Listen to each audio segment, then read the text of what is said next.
Welcome back. Does our human reason, our ability to think, have a place in our Christian faith life? Well, it all depends on how our reason is used. In this video, you will hear the words ministerial and magisterial applied to reason and the critical difference between them. While reason cannot create or strengthen faith, it has several roles in our lives as Christians. One of these roles is in defending the Christian faith. Let's take a look. God gave us our ability to reason. We should use that gift in ways that are pleasing to God. In our previous lesson, we talked of Christians who reject the true history of creation and replace it with a man-made story about millions of years. As we saw, this approach denies key doctrines of Scriptures and is harmful to faith. This is not a proper use of reason. What then is the role of reason? Our reason can be used in either a ministerial or a magisterial way. The word ministerial at its core means servant. We use our reason in a servant-like capacity to understand what God is telling us in His Word. The ministerial use of reason allows Scripture to have the last word, and that is the correct way to use our reason. In contrast, the magisterial use of reason is just the opposite. It places reason as the magistrate or judge over Scripture. It gives the last word, not to Scripture, but to human intellect, and that's wrong. Sadly, many Christian churches use reason in a magisterial way that results in unbiblical teaching. For most people, the word apology means to excuse yourself or ask for forgiveness for something you did. There's another meaning for this word. An apology, and also the related word apologetics, are a defense of the Christian faith, often using claims from outside of Scripture, such as logical reasoning from science or history. Such claims do not in any way increase the effectiveness of the gospel, but Scripture shows a place for them in our apologetic. Apologetics can remove barriers to the gospel. One way that apologetics does this is by reducing temptations. The following is a good example of that very point. When a high school student asks how 1,000,000 species of animals could possibly have fit into Noah's Ark, well, I might be tempted to say, I don't know. God can do impossible things. Now, my statement is correct, but this student may live with constant evolutionary attacks on her faith. Why allow this child to face great temptations when a few statements from reason may minimize that temptation?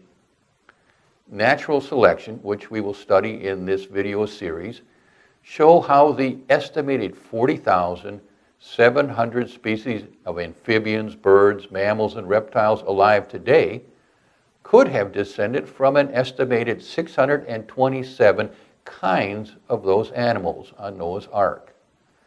The ark then was larger than it even needed to be. While apologetics can be of use in defending Scripture, it's important to remember that God works only through the gospel to create and strengthen faith.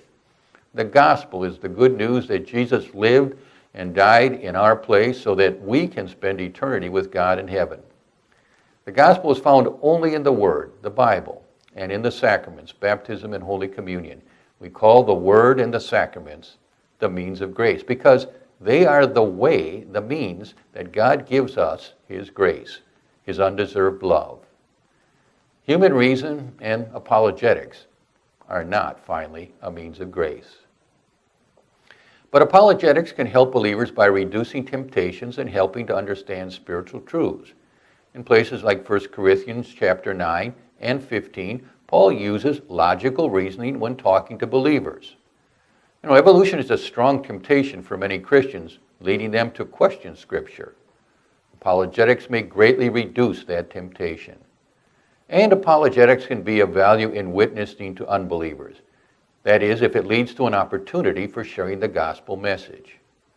And Peter and Paul sometimes preceded their gospel message with logical reasoning. Apologetics may also be useful in silencing certain objections to the validity of Scripture. Jesus repeatedly used logical reasoning to silence unbelievers. But again, let us remember, while witnessing to unbelievers, the only role of apologetics is to open doors for the gospel. Our goal is to present the gospel message, not to discuss creation or evolution. And this leads to two things that we as Christians will want to avoid. First, most creationists correctly see evolution as a danger to the Christian faith. Sadly, some of these Christians attempt to create or strengthen faith by using science to prove that creation is true. That must be avoided. Christians who emphasize the biblical truth that nature, the created world, testifies that God is almighty, often overlook another truth, namely that only the gospel can create and sustain faith. But then some other Christians go too far on the other side, concluding that there is no place at all for reason in their defense of the faith, and this must also be avoided.